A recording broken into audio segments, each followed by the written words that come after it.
शांति। आज 15 मई 2023 की बाबा की साकार मुरली है। मुरली की महावाक्य है, मीठे बच्चे चलते फिरते विचार सागर मंथन करो। यह ज्ञान मंथन ही बुद्धि का भूषण है। विचार कर सर्विस की नई नई युक्तियाँ निकालो। प्रश्न है, ज्ञान अमृत धारण करने व कराने की शक्ति किन बच्चों में आती है? उत्तर है, जो बाप का बनते ही पवित्रता की पक्की प्रतिज्ञा करते हैं। बाबा कहते, बच्चे याद रखना, अगर इतना सुनते भी पवित्र नहीं बनेंगे तो बुद्धि का ताला बंद हो जाएगा। एक कान से सुनेंगे, दूसरे से निकल जाएगा। बाप का बने हो तो गंदगी को निकाल दो। उल्टा कर्म किया तो गला घूट जाएगा। ज्ञान सुना नहीं सकेंगे, इसलिए सावधान। गीत है, तूने रात गवाई। ओम शांति। अब बाप बैठ बच्चों से पूछते हैं कि बच्चे, बेहद के बाप को अच्छे रीति से जाना है, पूछना पड़ता है, नहीं तो पूछने का कायदा नहीं है। सब जानते हैं, वह हमारा मात पिता है। मात पिता मिले तो हो गए आस्तिक। मात पिता जिससे सुख घनेरे मिलते हैं। सतयुग में तो है ही प्रारब्ध, वह आस्तिक व नास्तिक का तो सवाल ही नहीं उठता। आस्तिक नास्तिक जानना न जानना संगम पर होता है। बच्चे अब जानते हैं, जो कल नास्तिक थे, बाप और बाप की रचना को नहीं जानते थे, वही अब आस्तिक बने हैं। बाप को और अपने 84 जन्मों को जान गए हैं। कल नहीं जानते थे, आज जानते हैं। कल और आज कहा जाता है ना। आज पुरानी दुनिया है, कल नई दुनिया होगी। आज रात है, कल दिन होगा। वास्तव में भारतवासियों को तो अपने बाप को जानना चाहिए। भारत में ही सोमनाथ का मंदिर है, शिव जयंती मनाई जाती है, परंतु यह कोई नहीं जानते कि शिव बाबा कब आया था। सोमनाथ जो नाम पड़ा है, उसने कब आकर ज्ञान अमृत पिलाया था। अब तुम बच्चे जानते हो, हम बाबा द्वारा आस्तिक बने हैं। बाप ने अपना परिचय बैठ दिया है। बने बनाए ड्रामा अनुसार परिचय मिलता भी है संगम पर। बच्चे जानते हैं, आज नरक है, कल स्वर्ग होगा। कल माना दूसरा जन्म हमारा सतयुग में होगा। हम पुरुषार्थ कर रहे हैं। आज है मृत्यु लोक, कल अमर लोक होगा। दुनिया बदल रही है, कलयुग से सतयुग बन रहा है। सो तो बाप ही बनाएंगे। बाप है पतित पावन। दुनिया में संगम का कोई को पता ही नहीं है। अब तुम कितनी रोशनी में आ गए हो। तुमने अब भक्ति मार्ग छोड़ दिया है। आज भक्ति है, कल नहीं होगी। ऐसे नहीं, आज भक्ति है, कल फिर ज्ञान होगा। नहीं, भक्ति तो आधा कल्प चलती है। ज्ञान एक ही बार मिलता है और सद्गति हो जाती है। बाप एक ही बार आकर सबकी सद्गति करते हैं, इसलिए गाया हुआ है, पतित पावन सद्गति दाता। उनका जन्म भी भारत में होता है, परंतु भारतवासी जानते नहीं हैं कि यह निराकार शिव बाबा का मंदिर है। कहाँ ज्योति का मंदिर है। ब्रह्म समाजे ज्योति जगाते हैं, समझते हैं परमपिता परमात्मा ज्योति स्वरूप हैं। अनेक प्रकार की मतें हैं। जिसने जो बात समझाई उनको मान फॉलो कर लेते। अभी तुम रचयिता और रचना को जान गए हो। रचता और रचना के आदि मध्य अंत का राज समझकर फिर दूसरों को भी समझाना है। परमपिता परमात्मा सत है, चैतन्य है, ज्ञान का सागर है। हर एक एक्टर की महिमा अलग अलग होती है। परमात्मा सर्वव्यापी कहने से अलग अलग महिमा हो न सके।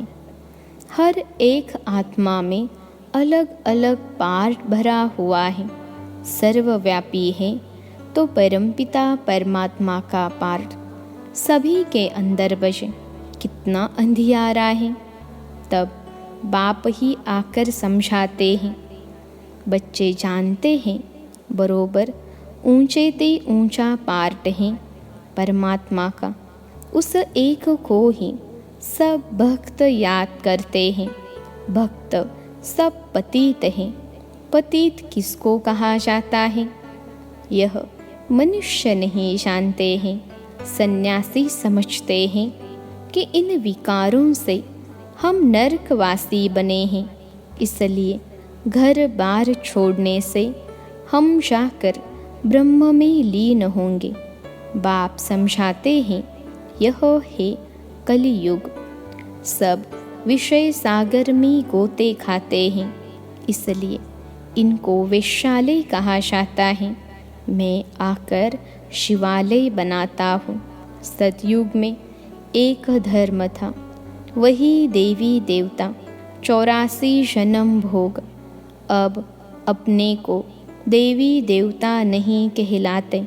जो पूज्य देवी देवताएं थे सो गिरते गिरते क्षत्रिय वैश्य शूद्र वर्ण में आते पतित पुजारी बने हैं।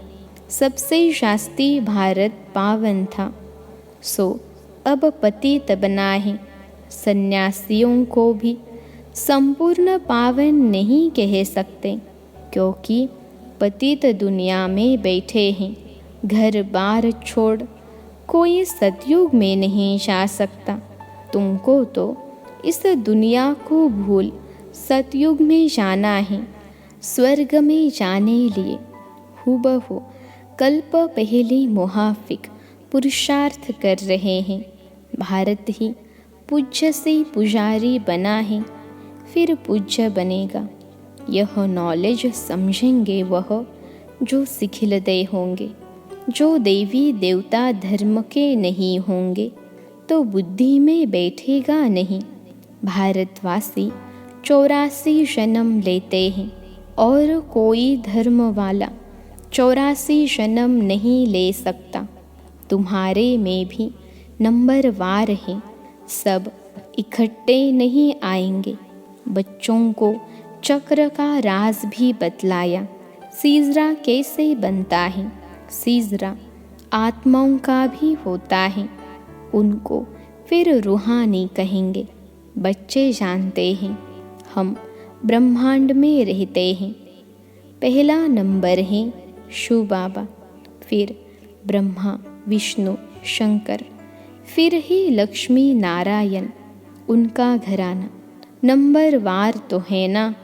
इस समय तुम्हारी बुद्धि में सारा झाड़ है, वहाँ यह ज्ञान नहीं है कौन कौन आएंगे, क्या क्या होगा, परंतु वहाँ अज्ञान भी नहीं कहेंगे।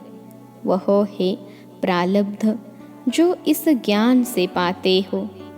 अभी है चढ़ती कला, पीछे है गिरती कला। 1250 वर्ष में 2 कला कम हो जाती हैं, थोड़े थोड़े होकर गिरते हैं। तुम अब सब हिसाब निकाल सकते हो। पहले हेतुर फिर फाउंडेशन निकलता है। अब तुम बीज और झाड़ को अच्छी तरह जान चुके हो। अब तुम बाप द्वारा नास्तिक से आस्तिक बन गए हो। बाबा ने समझाया है, फादर सोच सन टीचर सोज स्टूडेंट, पहले गुरु शोज फॉलोअर्स, फॉलोअर्स सोज गुरु। यहाँ तो तीनों ही एक बाप हैं, वह ही रचयिता। ज़रूर नई दुनिया रचेंगे। स्वर्ग में लक्ष्मी नारायण राज्य करते थे। उन्होंने यह वर्षा कहाँ से लिया? किसने ऐसा कर्म सिखलाया जो इतना ऊंच पद पाया? अब बाप कहते हैं, तुमको ऐसे कर्म सिखलाता हूँ जो तुम 100 देवी देवता बनेंगे। स्वर्ग में तुम बहुत माला माल थे, बाप से ही वर्षा लिया था, तो ज़रूर बाप ने ही आकर भारत को स्वर्ग बनाया है। बाप कहते हैं, बच्चे चलते फिरते ऐसे ही विचार सागर मंथन करो। यह बुद्धि के लिए फूड यानी खाना है, बाबा के दिल है। यह गोला बहुत बड़ा बड़ा बनाना चाहिए। चक्र पर किसको भी समझाना बहुत अच्छा होगा।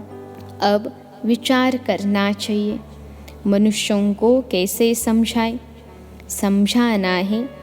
अब है संगम, दुनिया बदल रही है। यहाँ अनेक धर्म हैं, वहाँ एक धर्म है जो बाप ने स्थापन किया है। भारत का प्राचीन योग बहुत मशहूर है, तुम जानते हो। हम फिर से राजयोग भगवान द्वारा सीख रहे हैं। भगवान ही बेहद की हिस्ट्री ज्योग्राफी बताएंगे। मनुष्य को बता न सकें। यह बाबा कहते हैं, मैं कुछ भी नहीं जानता था। बाबा अपनी महिमा नहीं करते हैं कि ऐसा था वैसा था। बाबा कहते हैं, यह भक्ति के कर्म कांड अब मत करो। अब भक्ति पूरी होनी है, रात के बाद दिन आएगा। अभी तुम बच्चे हो संगम पर ही नॉलेज मिलती है। बाप कैसे पहले सूक्ष्म वतन की रचना करते हैं, फिर प्रजापिता ब्रह्मा द्वारा नई सृष्टि रचते हैं। इनका ही मनुष्य सृष्टि सिजरा है। इसको ही आदि देव आदि देवी कहा जाता है। एडम ईव भी कहते हैं। अब मात पिता है तो सृष्टि कैसे रचे? एडम को आदि देव ब्रह्मा कहेंगे, परंतु वह क्रिएटर नहीं है, ऐसे नहीं समझते। परमपिता परमात्मा ने एडम द्वारा कराया। ज़रूर गॉड ही स्वर्ग का रचयिता है, वह है निराकार बाबा। हम आत्माएं भी निराकार हैं। यह शरीर लेकर पुनर्जन्म में आती है पार्ट बजाने। निराकार बाप को भक्ति में याद करते हैं, वह परम धाम में रहते हैं। वह पतित पावन है। पतित दुनिया में आकर बच्चों को पढ़ाए पावन दुनिया में ले जाते हैं। इसलिए बाप भी है, टीचर भी है, बेहद की हिस्ट्री ज्योग्राफी पढ़ाते हैं। अब तुम मास्टर नॉलेजफुल बन रहे हो। अब बाप कहते हैं, बच्चे याद रखना, पवित्र नहीं रहेंगे तो कितना भी सुनेंगे। एक कान से सुनेंगे, दूसरे से निकल जाएगा। पहले पवित्रता की प्रतिज्ञा करो, नहीं तो पापों का बोझ कटेगा नहीं। पावन नहीं बनते हो तो और ही जोर से गिरते हो। बाप कहते हैं, याद रखना, अब पावन न बने तो बहुत सज़ा खानी पड़ेगी। अज्ञान काल में इतनी सज़ा नहीं मिलती है, परंतु मेरे पास आकर प्रतिज्ञा कर फिर पवित्र नहीं बने और छिप कर इंद्र सभा में आते रहेंगे तो बहुत दंड खाना पड़ेगा और ही पत्थर बुद्धि बन पड़ेंगे। फिर साधारण प्रजा में चले जाएंगे। मर्तबा भी नंबरवार है ना, ऊंचे ते ऊंचे भी बनते हैं तो नीचे ते नीच भी बनते हैं। यहाँ तो सबको दुख है, अचानक मौत हो जाती है। वास्तव में काल आना चाहिए पूरी आयु में। बरोबर भारत में कायदे अनुसार आयु पूरी होती थी। बूढ़े होते थे तो साक्षात्कार होता था कि अब फिर बच्चा बनेंगे। यहाँ तुम जानते हो, शरीर छोड़ बाप के पास जाएंगे। यह पुराना चोला उतारना है, बाप को घड़ी घड़ी याद करना है। बाबा बस हम आए कि आए, योग बल से आत्मा को पवित्र बनाते हैं। इसके लिए एक ही उपाय है, बाप से योग लगाना। फिर तुम सतो प्रधान पवित्र बन जाएंगे। योग लगाते लगाते अंत में योग सिद्ध होना है। बाबा कहते हैं, यह मेरा रथ है। लैंड लेडी कहो या लैंड लॉर्ड कहो, यह बड़ा विचित्र है। कैसे शिव बाबा आते हैं, कहते हैं यह लैंड लेडी भी है तो प्रजापिता भी है। मुझे निराकार को शरीर ज़रूर चाहिए। हर एक को अपना अपना रथ है। मैं कैसे रथी बनूं? मुझे तो आना पड़ता है पतित दुनिया में। श्री कृष्ण तो पावन था, ड्रामा में यह रथ मुकर्रर है। मैं आता भी हूँ भारत में, ऐसे नहीं एक कल्प भारत में, दूसरा कल्प जर्मनी में आऊँगा। बाप समझाते हैं, तुम तो कर्मयोगी हो, कर्म करना पड़ता है। आगे पुरुष कमाते थे, माताएं घर संभालती थीं। माताएं इतना पढ़ती नहीं थीं।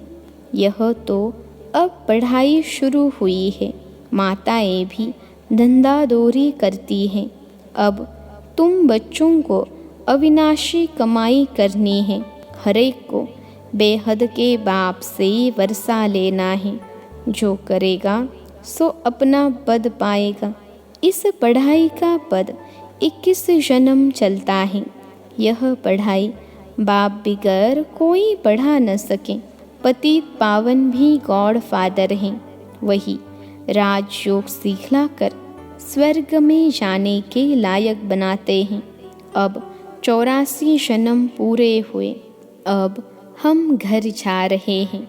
यह भी याद रहे तो तुम प्रफुल्लित रहेंगे। बाबा अपना अनुभव बताते हैं, कोशिश करते हैं याद रखने की, परंतु फिर भूल जाते हैं। इसलिए बाबा कहते हैं, रात को जाग कर प्रैक्टिस करो, फिर अवस्था स्थायी जम जाएगी।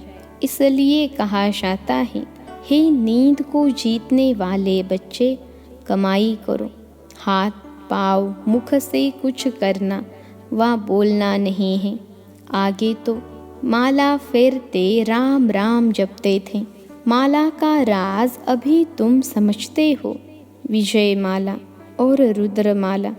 अब तुम सब पुरुषार्थी हो, इसको माला नहीं कहेंगे। रात को जागने से तुमको बहुत मज़ा आएगा। रात को 9 से 12 बजे का समय गंदा होता है। 2 बजे से है अमृत वेला। यहाँ तो एकदम गंदगी को निकाल दो। इतना सुनते भी अगर पवित्र नहीं बनेंगे तो बुद्धि का ताला बंद हो जाएगा। फिर किसको ज्ञान भी सुना नहीं सकेंगे। जैसे वृंदावन में कुछ रास लीला का बना हुआ है। यह है ज्ञान डांस की बात। यहाँ से सुनकर देखकर बाहर जाकर उल्टा बोलते हैं तो गला घूट जाता है। इसलिए सावधान रहना है, पवित्र ज़रूर बनना है, तब योग लगा सकेंगे। अच्छा, मीठे मीठे सिखिलते बच्चों प्रति माता पिता बाप दादा का याद प्यार और गुड मॉर्निंग। रूहानी बाप की रूहानी बच्चों को नमस्ते। हम रूहानी बच्चों की सिखिलते रूहानी माता पिता बाप दादा को याद प्यार, गुड मॉर्निंग और नमस्ते बाबा नमस्ते। धारणा के लिए मुख्य सार पहली पॉइंट है, कर्म योगी बनकर रहना है। कर्म करते भी बाप को याद कर सतो प्रधान बनने का पुरुषार्थ करना है। दूसरी पॉइंट है, अपनी हर चलन से बाप, टीचर, गुरु का शो करना है। हम घर जा रहे हैं, इस स्मृति से सदा प्रफुल्लित रहना है। आज का वरदान है, महावीर बन हर संकल्प को स्वरूप में लाने वाले, सदा विजयी सफलता मूर्त भव। महावीर बन हर संकल्प को स्वरूप में लाने वाले, सदा विजयी सफलता मूर्त भव। विश्लेषण है, जो भी विशेष संकल्प लेते हो उसमें दृढ़ रहो। संकल्प करते ही उसका स्वरूप बन जाओ तो विजय का झंडा लहरा जाएगा। ऐसे नहीं सोचो, देखेंगे, करेंगे, गे करना अर्थात कमज़ोर बनना। ऐसे ही कमज़ोर संकल्प करना अर्थात माया से हार खाना। सदा यही अमर अविनाशी संकल्प करो कि हम सदा के विजयी महावीर हैं, सदा आगे बढ़ेंगे, विजयी बनेंगे। तो इस संकल्प से सफलता मूर्त बन जाएंगे। आज का स्लोगन है, चेहरे पर खुशी की झलक हो तो चेयरफुल चेहरा बोर्ड का काम करेगा। चेहरे पर खुशी की झलक हो तो चेयरफुल चेहरा बोर्ड का काम करेगा। अच्छा, ओम शांति।